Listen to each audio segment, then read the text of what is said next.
We can de-pin them and put them in new connectors so they actually clip in, because it's not an air leak. We already know it. We already tested it.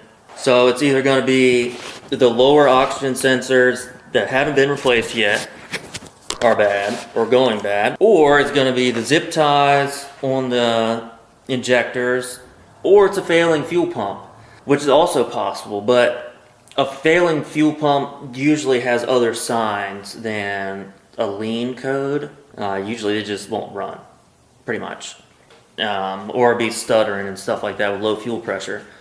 And I don't think it's that. The car runs and it runs great, and the code comes and goes. Now I do have the gauge hooked up here because I want to test fuel pressure on the rail to see if it's dropping off or anything weird. And two is, I really didn't realize how loose these were, because I really didn't want to mess around with these, but these bad boys are definitely loose. Like, I mean, I can just pull them right off of here.